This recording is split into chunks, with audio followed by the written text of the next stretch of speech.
मूकं करोतु वाचालं पङ्गुं लङ्घयते गिरिं यत्कृपातमहं वन्दे परमानन्दमाधवं परमानन्दमाधवम्।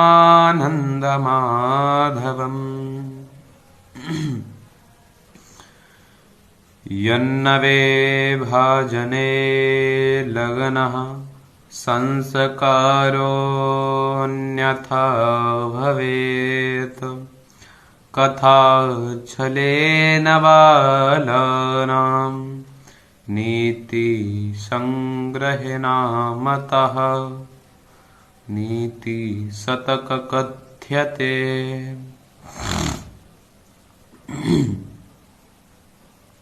जैसे कि जब कुम्हार अपने बर्तनों को घड़ा बनाता है, अपने बर्तन बनाता है, मिट्टी के बर्तन,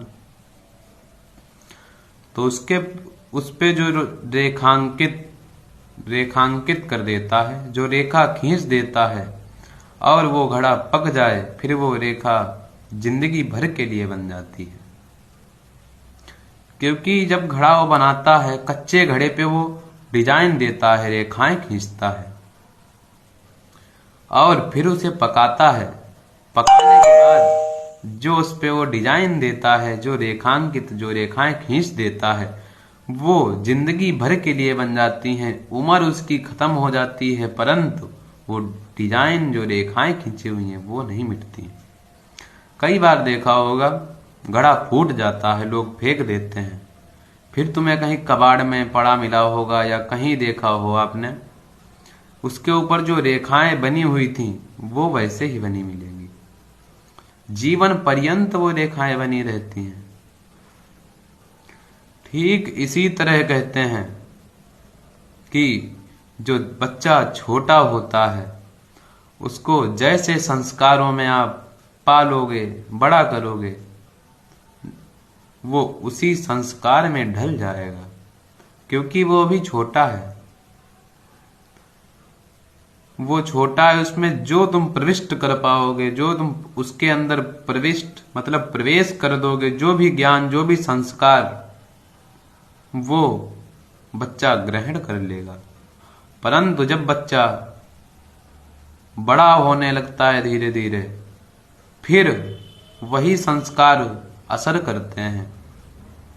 अगर तुमने बुरे संस्कार दिए बच्चों को, तो बुरे संस्कारों का महत्व अलग से ही दिखाई देगा, और अगर अच्छे संस्कार दिए हैं तो जीवन बदल देंगे वो संस्कार, परंतु कभी कोई उंगली नहीं उठा सकता है। तो इसलिए कहते हैं कि जो भी घर में बच्चे हैं, बच्चों के माता पिता हैं, उनसे यही कहना है, यही प्रार्थना है कि अपने बच्चों को अच्छे संस्कार दें। मैंने देखा है गांवों में, मैं भी गांव से ही हूं, मैं भी देखा गांव में क्या होता है कि छोटे छोटे बच्चे मोहल्ले में होते हैं, 7-8 मिल गए, फिर वो कंचे खेलते हैं, छुआ छुअल खेलते हैं। हमारे उधर छुआ छुअल खेलते हैं, एक भागता है, एक पकड़ता है, बहुत सारे खेल हैं, वो खेल खेलते हैं। और जब खेल खेलते हैं, जो उसमें चोर चोरी देता है, अगर उसे गुस्सा आ जाती है या वो झूठ बोलता है, तो फिर क्या कहते हैं, डायरेक्ट गाली देते हैं। हम एक जगह गए, वहां पूजा पाठ करवाना था, वहां एक बच्चा गाली देकर के निकला, तो उसने कहा कि पंडित जी आप गाली दे लेते हैं। अब हम तो चुप हो गए, क्योंकि हमारे माता पिता ने वो संस्कार हमको नहीं दिए हैं कि मैं किसी को गाली दूं। मैं सुन सकता हूं, परंतु किसी को गाली नहीं दे सकता। हमारे माँ बाप ने कहा है कि सुनने की जिसके अंदर सहन शक्ति होती है, वो व्यक्ति आगे चल करके महान व्यक्ति बनता है। अगर जिसके अंदर सुनने की क्षमता नहीं है, वो व्यक्ति कुछ नहीं कर सकता। सुनने की क्षमता, ग्रहण करने की क्षमता, जितना तुम ग्रहण कर लोगे, अगर तुमको कोई व्यक्ति सामने से आकर के गाली दे, उसे भी तुम बर्दाश्त कर जाओ। और जब बर्दाश्त करोगे तो वो बर्दाश्त किया हुआ, बर्दाश्त करने का आपको फल मिलेगा। बर्दाश्त करने से आपके अंदर एक सहानुभूति, कई बार तो क्रोध आता है, परंतु उस क्रोध को नियंत्रित करना चाहिए। और ब्राह्मण को क्रोध नियंत्रित कब तक होगा? जब तक उसके बस में होगा, परंतु जब क्रोध बस से निकल जाता है, फिर वो परशुराम की धारणा को धारण करता है। तो ब्राह्मण का भूखा रहना भी बहुत खराब माना गया है। अगर ब्राह्मण भूखा है तो उसके सामने शेर भी ना टकराए, नहीं तो शेर को भी वो फाड़ देगा, ये लिखा है। तो इसलिए कहते हैं कि अपने बच्चों को अच्छे संस्कार दें और अच्छे से उनको पालें पोंछे। आजकल मैं देखता हूं कि बच्चों को छोटी छोटी बात पे माँ बाप प्रताड़ित करते हैं, परंतु वो इस तरह से प्रताड़ित करने चाहिए कि बच्चे बिगड़ ना जाएं। ज्यादा प्रताड़ित करने से बच्चे बदल जाते हैं, बिगड़ जाते हैं, माँ बाप की सुनना बंद कर देते हैं। तो उनको प्रताड़ित करिए, परंतु जो वो काम करें अच्छा, अगर उसमें कोई एक छोटी सी गलती भी हो गई तो उसे छोड़ देना चाहिए। अगर आपको लगता है कि ये बिगड़ रहा है तो उसको प्रताड़ित करो, अगर वो ठीक लग रहा है तो उसको बात बात पे प्रताड़ित करना, ये बच्चे को बिगाड़ सकता है। अगर एक बच्चा बिगड़ जाता है तो पूरा परिवार की तहस नहस हो जाती है।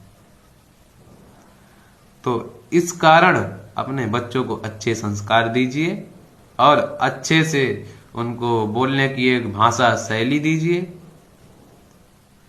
तो उससे ही जन जन कल्याण, मानव का कल्याण होगा।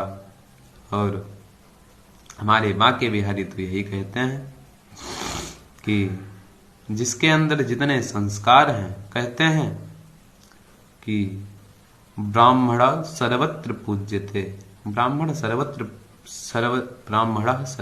पूज्यते, ब्राह्मण सर्वत्र पूज्य, मतलब ब्राह्मण सभी कहीं पूजा क्यों जाता है? क्योंकि ब्राह्मण के जो गुण होते हैं वो देखने लायक होते हैं, इसलिए। और ब्राह्मण का स्वभाव दूर से ही पता चल जाता है। ब्राह्मण के मस्तक पे तिलक धारण करना अति आवश्यक बताया गया है। आजकल हम देखते हैं कि ब्राह्मणों के अंदर ब्राह्मणत्व खत्म होता जा रहा है। ब्राह्मण को धोती कुर्ता धारण करना चाहिए वस्त्रों में, और सर पे तिलक धारण कर लगाना बहुत ही अति आवश्यक है। और मैं देखता हूं अपने हिंदू धर्म में कोई नहीं मानता, परंतु ये जो मुस्लिम लोग हैं ये अपनी टोपी कभी हटा नहीं सकते हैं। ये मंदिर में जाते हैं तो टोपी लगा करके जाते हैं, नहीं होती तो मंदिर जाते नहीं है। परंतु हमारे हिंदू धर्म में लोग धोती कुर्ता बिना पहन करके ये पैंट शर्ट में खड़े हो जाते हैं। ये पैंट शर्ट किसका है? ये अंग्रेजों का है। तो हमारे हिंदू धर्म में पैंट शर्ट का कोई मान्यता नहीं है, धोती कुर्ते की मान्यता है। और चंदन की, अगर आपका ललाट है, जिसका ललाट विशाल है, ललाट किसका प्रतीक? ललाट भाग्य का प्रतीक होता है, तो ललाट पे चंदन लगाना अति आवश्यक है। जय जय श्री राधे श्याम, जय श्री कृष्णा। ओम शांति शांति शांति।